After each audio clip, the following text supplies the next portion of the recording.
जय हिंद दोस्तों। आप सभी कैसे हो? मैं आशा करता हूँ सभी अच्छे होंगे और अपनी तैयारी बेहतरीन कर रहे होंगे। हम बात करेंगे इस वीडियो में किसकी, जो एसएससी में डॉक्यूमेंट वेरिफिकेशन होता है। डॉक्यूमेंट वेरिफिकेशन में कौन से डॉक्यूमेंट लगते हैं और फिजिकल के टाइम कौन से डॉक्यूमेंट चाहिए होते हैं। और जैसे कई सारे व्यक्ति होते हैं जिनके मिसमैच हो जाते हैं, मतलब जो बायोमेट्रिक मिसमैच हो जाता है वो है। और मतलब जिनके डॉक्यूमेंट में नाम गलत है उनके बारे में बात करेंगे कि नाम गलत होने पर आप क्या कर सकते हैं। डोमिसाइल क्रूशियल डेट का या जो भी डॉक्यूमेंट है क्रूशियल डेट के पहले के नहीं है, तो उनके बारे में बात करेंगे। हम पहले आपको एक चीज़ बता दें, क्रूशियल डेट क्या होती है। क्रूशियल डेट वो होती है कि एसएससी के द्वारा एक डेट दी जाती है, उससे पहले कि आपके डॉक्यूमेंट मांगती है एसएससी। हर हर एग्जाम में दे दी जाती है। अब वो डेट कौन सी होती है, जो आपने एग्जाम दिया है उसकी जो ऑनलाइन डेट थी उसकी लास्ट डेट होती है। सीधी बात है, जैसे इस बार एसएससी के कब तक फॉर्म भरे गए थे वही लास्ट डेट है, एक चीज़ होती है। ठीक है। अब हम बात करते हैं कि इसकी डॉक्यूमेंट वेरिफिकेशन के बारे में, पीएचडी के बारे में, सबके बारे में बात करेंगे। जितने मैंने चीज़ें बता दी, क्या कौन सी चीज़ें बता दी, चार चीज़ें। एक तो डॉक्यूमेंट कौन से लगेंगे, पीएचडी के समय कौन से डॉक्यूमेंट लगेंगे, और मिसमैच हो जाता है उसके समय क्या करेंगे, फिंगर मिसमैच हो जाता है मतलब बायोमेट्रिक मिसमैच हो जाता है।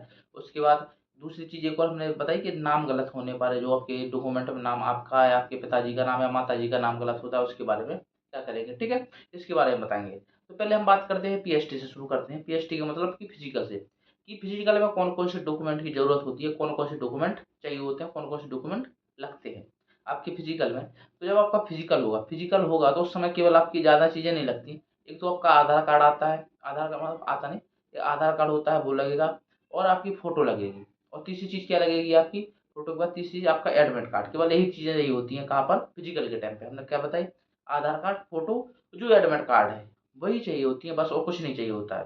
फिजिकल का एडमिट कार्ड है। फिजिकल में मतलब कि कोई डॉक्यूमेंट ज़्यादा नहीं चाहिए होते हैं। और एक और चीज़ फिजिकल में, एक और चीज़ मांग ली जाती है, जैसे आपके आधार कार्ड और डॉक्यूमेंट, मतलब आधार कार्ड और एडमिट कार्ड में अगर नाम में गलती है, पते में गलती है, मतलब पते में तो नहीं देखते वो, नाम में, जैसे आपके नाम में गलती है, या आपकी जो डेट ऑफ बर्थ होती है उसमें गलती है, या पिताजी के नेम में गलती है, तो आप क्या कर सकते हैं, जो 10th की मार्कशीट होती है वो ले जाए साथ में। अगर 10th की मार्कशीट याद मतलब कि एडमिट कार्ड में नाम सेम है तो आपको दिक्कत नहीं आएगी, वहाँ पर नाम देखते हैं बराबर में। फिजिकल के टाइम भी नाम देखते हैं कि आपका आधार कार्ड और एडमिट कार्ड में नेम सेम है कि नहीं है। जैसे आपको अभी सेंटर पे एग्जाम देने गए होगे ना, एग्जाम सेंटर पर, वहाँ पर चेक हुए थे कि आधार कार्ड और एडमिट कार्ड में सेम है कि नहीं है। उसी प्रकार से वहाँ पर भी होता है। तो उसके लिए आपको 10th की मार्कशीट भी रख लेनी है, 10th की मार्कशीट भी लग जाती है कभी कभी, देखते हैं। ठीक है। अब हम बात करेंगे, तो हमने बता दी फिजिकल के टाइम पे कौन कौन से डॉक्यूमेंट लगते हैं। आगे बात करेंगे हम किसकी, जो आपका डॉक्यूमेंट वेरिफिकेशन होता है। डॉक्यूमेंट वेरिफिकेशन कब होता है, जब आपका मेडिकल होगा उसी के साथ डॉक्यूमेंट वेरिफिकेशन होता है। तो डॉक्यूमेंट वेरिफिकेशन होता है तो उसमें कौन कौन से डॉक्यूमेंट लगते हैं, हम इसके बारे में बात करेंगे। ठीक है। तो आपको बताएं पहले कौन कौन से डॉक्यूमेंट लगते हैं। एक तो आपका आधार कार्ड लगेगा। आधार कार्ड तो कंपलसरी है ही, हर जगह लगेगा। आधार कार्ड का मतलब ये है कि जो आपकी आइडेंटिटी प्रूफ होता है, मतलब कि आईडी होती है वो लगेगा। या तो आपके आधार कार्ड लग जाएगा, पैन कार्ड लग जाएगा, उसमें एक कोई लग सकता है, पहचान पत्र, जो भी ड्राइविंग लाइसेंस लगता है, लेकिन कंपलसरी आधार कार्ड ही मांगते हैं, ये जरूर ध्यान रखें। ठीक है। आईडी के रूप में कुछ भी लग सकते हैं, लेकिन क्या लगेगा, आधार कार्ड। एक क्या पहले क्या बता देने, आधार कार्ड। दूसरा फोटो। तीसरा आपकी डोमिसाइल। डोमिसाइल जानते हो तो निवास प्रमाण पत्र, जहाँ के हैं, जिस आपने मतलब कि जो आपने वो भरा है ना, फार्म भरा है, उसमें जो एड्रेस है वहीं का डोमिसाइल चाहिए, ये जरूर ध्यान रखें। ठीक है। और तीसरा क्या होगा, डोमिसाइल। डोमिसाइल मतलब कि निवास प्रमाण पत्र। अगला होगा कास्ट सर्टिफिकेट। कास्ट सर्टिफिकेट किनको चाहिए होते हैं, जो जनरल में आते हैं, अनरिजर्व में आते हैं, उनको कास्ट सर्टिफिकेट की जरूरत नहीं पड़ती है। केवल किसको पड़ती है, ओबीसी, एससी, एसटी और ईडब्ल्यूएस, इनको किसकी जरूरत पड़ती है, कास्ट सर्टिफिकेट की जरूरत पड़ती है। अब कास्ट सर्टिफिकेट कौन सा होना चाहिए, कहाँ का होना चाहिए, स्टेट का, सेंट्रल का। तो भाई आप जितने भी सेंट्रल के एग्जाम दोगे ना, तो सेंट्रल का ही मतलब कि कास्ट सर्टिफिकेट लगेगा हमेशा, ये जरूर ध्यान रखें। कास्ट सर्टिफिकेट कब का लगेगा, सेंट्रल का ही लगेगा, ये जरूर ध्यान रखें। अब सेंट्रल में भी फॉर्मेट होते हैं, देखो कई स्टेटों में अलग अलग बनते हैं, जैसे उत्तर प्रदेश, एमपी, हरियाणा, पंजाब में, अब अलग अलग निवास मतलब कास्ट सर्टिफिकेट बनेंगे। तो अपने यहाँ का जो सेंट्रल गवर्नमेंट का फॉर्मेट होगा वो जरूर देख लें। अगर वो नहीं मिल रहा है तो आपको जो नोटिफिकेशन में दिए रहते हैं कि इस प्रकार का फॉर्मेट होना चाहिए, उसको भरवा के उस पे आप तहसीलदार जिसकी भी मोहर लगती है एसडीएम की, उसकी लगवा के ले जा सकते हैं। तो फॉर्मेट जरूर देख लें किस प्रकार का फॉर्मेट होता है सेंट्रल गवर्नमेंट का। जैसे उत्तर प्रदेश में पता है, तो उत्तर प्रदेश में क्या होता है कि हमें उत्तर प्रदेश की जानकारी अदर स्टेटों की नहीं है, क्योंकि बहुत सारे स्टेट है, अलग अलग सिस्टम है। उत्तर प्रदेश में है कि जो उत्तर प्रदेश सरकार का कास्ट सर्टिफिकेट होगा हिंदी में होता है, और सेंट्रल गवर्नमेंट का कास्ट सर्टिफिकेट होगा तो वो इंग्लिश में बनाते हैं, जरूर ध्यान रखिए, यही उनकी पहचान है। थोड़े और कुछ लिखा होता है, अंतर होता है उनमें, भारत सरकार लिखा होता है, इसमें उत्तर प्रदेश सरकार लिखा होता है, वो भी चीज़ें हैं, ठीक है। तो हमने बता दिया आपको, क्या बताया, आधार कार्ड, फोटो, और मतलब कि ये caste certificate, domicile certificate, caste certificate कौन सा होना चाहिए, सेंट्रल का। उसके बाद एजुकेशन सर्टिफिकेट। अब एजुकेशन सर्टिफिकेट कहाँ तक के लगा सकते हैं भाई, जहाँ तक के दो, मिनिमम तो आपको 10th लगाना ही लगाना है। अगर 10th, क्योंकि पता है SSC GD की भर्ती 10th पास ही निकलती है, अगर आपने 10th की है तो भर सकते हैं, तो 12th की है या ग्रेजुएशन की, वो बात अलग है। तो आपको एजुकेशन सर्टिफिकेट लगाना है, जो भी आपके पास है, 10th है, 12th है, मतलब कि ग्रेजुएशन के हैं तो वो भी लगा दीजिए, वो भी साथ में लगा सकते हैं, जरूर नहीं लगा। लेकिन ये जो आपकी हाईएस्ट क्वालिफिकेशन हो, वे डॉक्यूमेंट जरूर लगाएं, क्योंकि वो आपको कभी भी जैसे भर्ती हो जाओगे तो प्रमोशन में काम आते हैं, जरूर ध्यान रखें, ठीक है। तो आपकी हाईएस्ट क्वालिफिकेशन तक जो भी होंगे वो लगाने। फिर आगे क्या है, अगर आपके पास NCC सर्टिफिकेट है ABC, तो वो भी लगाना है, वो भी ले जाना है, ओरिजिनल ले जाना है, फोटो कॉपी भी ले जानी है, जरूर ध्यान रखें। इतने ही डॉक्यूमेंट चाहिए होते हैं, किसमें, DB के समय। कौन कौन से हमने बता दिए आपको, ठीक है। अब दोबारा सुन लीजिए, सुनना है तो अब हम बात करें किसकी, कि बायोमेट्रिक मिसमैच की बात करते हैं। फिर करेंगे आपके नाम गलत हो जाते हैं, उस पर क्या कर सकते हैं, ठीक है। तो बायोमेट्रिक ऑक्लूसिव डेट के बारे में बात करेंगे, ठीक है।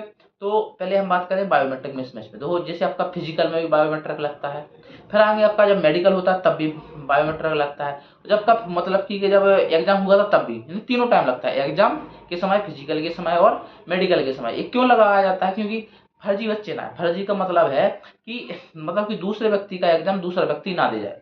जैसे मैं हूँ, मैं एग्जाम ना देने जाऊँ, मेरे जगह पे दूसरा बच्चा एग्जाम दे जाए, मैं चाहूँ कि मैं फिजिकल दे आऊँ, तो पकड़ा जाऊंगा वहीं पर, मैच नहीं होगा ये। और फिर चाहेगा दूसरा व्यक्ति मेडिकल दे आए, तो और ज्यादा मतलब मिसमैच हो जाते हैं, फिर आपका सिलेक्शन नहीं होगा, इसलिए ये किया जाता है, केवल ये जरूर ध्यान रखें, ठीक है। अब हम बात करें तो मिसमैच हो जाता है, क्या होता है, देखो मिसमैच होता है तो फिजिकल के टाइम पे आपसे मतलब कि बहुत सारे पेज भरवाए जाते हैं, बहुत सारे पेज मतलब कि, तो हैंड राइटिंग लिखवाई जाएगी, हैंड राइटिंग लिखवाने फार्म भरवाए जाएंगे, फार्म भरवाए जाएंगे, ऐसे ही फिर क्या होगा, फार्म भरवा के रख लिया जाएगा, आपका फिजिकल भी करवा दिया जाएगा, सब करा दिया जाएगा, ठीक है, यहाँ पर कोई दिक्कत नहीं होगी।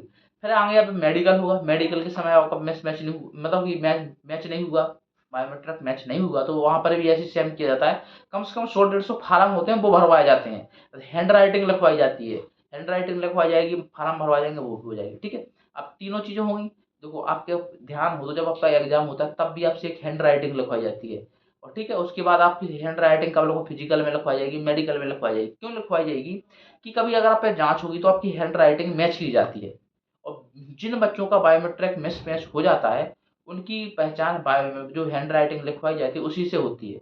उनको अधिकतम बच्चों को क्या किया जाता है, जिनके बायोमेट्रिक मिस हो जाते हैं, उनको क्या कर दिया जाता है, उनको विद हेल्ड वाले लिस्ट में डाल दिया जाता है, उनकी ज्वाइनिंग जल्दी नहीं आती, क्यों नहीं आती, अब उन पर जांच चलेगी, जांच का मतलब उनके जो डॉक्यूमेंट आए थे उनको कहाँ भेज दिया जाएगा, लैब में भेज दिया जाएगा, वहाँ पर आपकी जो राइटिंग लिखी थी आपने, जो लिखित में लिखा था कि मैं ये हूँ, वहाँ पर तीनों जगह की, फिजिकल की, एग्जाम की और मेडिकल की, तीनों जगह की आपकी राइटिंग चेक होती है। अगर सेम निकलती है तो आपको वेरीफाई करके वहाँ से भेज दिया जाता है, फिर आपको कुछ समय बाद, 6 महीने 1 साल बाद क्या आपकी ज्वाइनिंग दी जाती है, जो भी आपको पोस्ट मिलती है, जो भी पोस्ट मिलेगी, CISF, CRPF, ITP, Assam rifles और SSB और या SSF जो भी मिलती है, ठीक है।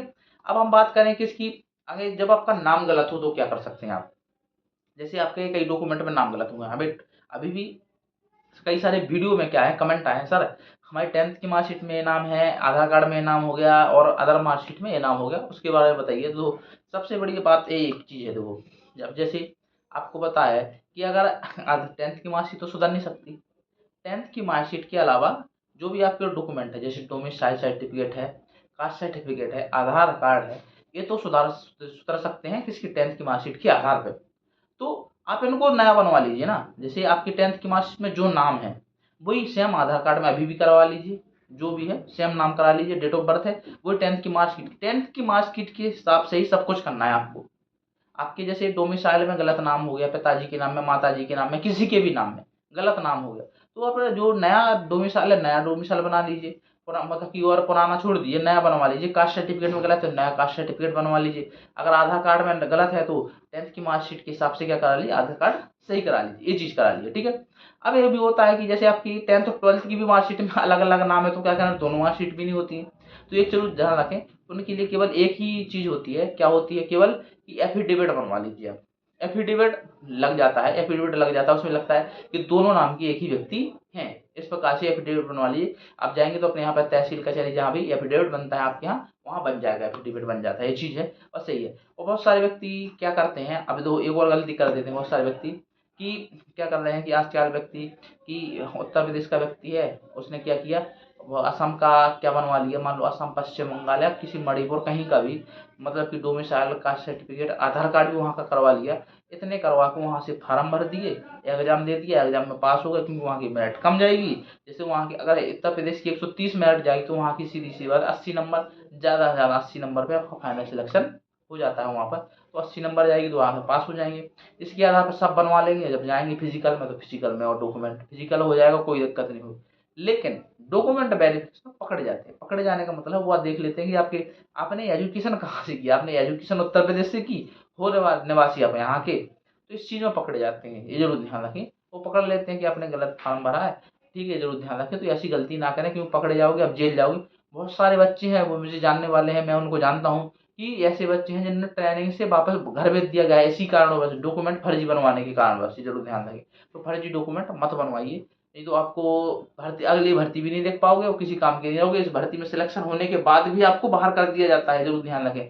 ट्रेनिंग से 2-2 3-3 महीने ट्रेनिंग हो गई तब भी बाहर भेज दिया गया है, ठीक है, ये जरूर ध्यान रखें। आगे हम बात करते हैं क्रूशियल डेट की। तो भाई क्रूशियल डेट दी जाती है, लेकिन क्रूशियल डेट के बाद के भी डॉक्यूमेंट चल जाते हैं, हो जाते हैं। तो क्रूशियल डेट जैसे एसएसजीडी की लास्ट डेट कब थी, जो भी चल रही है भर्ती, इसकी एसएसजीडी की लास्ट डेट कब थी, वो क्रूशियल डेट है। बोलते हैं इसके पहले के डॉक्यूमेंट होने चाहिए, लेकिन इसके क्या होता है कि पहले के डॉक्यूमेंट ना हो तो बाद के डॉक्यूमेंट, नए डॉक्यूमेंट है, जैसे नाम वाम गलत हो जाता है, कोई व्यक्ति नाम गलत होने की वजह से नया डॉक्यूमेंट बनवा लेता है, तो भाई उसमें कोई दिक्कत नहीं होती है, नए डॉक्यूमेंट भी लग जाते हैं। क्योंकि हमने भी नए डॉक्यूमेंट ही लगाए हैं, तो उस डेट के बाद के डॉक्यूमेंट लगाए हैं, तो इतनी ज़्यादा दिक्कत नहीं होती है, जरूर ध्यान रखें, ठीक है। तो आप नए डॉक्यूमेंट भी बनवा सकते हैं, क्रूशियल डेट उतनी मायने नहीं रखती है, जरूर ध्यान रखें। आपके डाउट मैं समझ सकता हूँ कि इस वीडियो से आपके कुछ डाउट क्लियर होंगे, और जो डाउट क्लियर नहीं हुए उनके लिए हमने डिस्क्रिप्शन में इंस्टा आईडी और टेलीग्राम ग्रुप की लिंक डाल दी, वहाँ पे जाके हमसे पूछ सकते हैं। तो वहाँ पर हम जरूर आपको एक प्रकार से अगर मतलब कि सेटिस्फाई कर सकते हैं, आप मैसेज का जवाब देके आपको मतलब कि डाउट को क्लियर कर सकते हैं, ठीक है। इसी प्रकार से हम आपको वीडियो लाते रहेंगे। अब मिलेंगे नेक्स्ट वीडियो में। जय हिंद दोस्तों, धन्यवाद।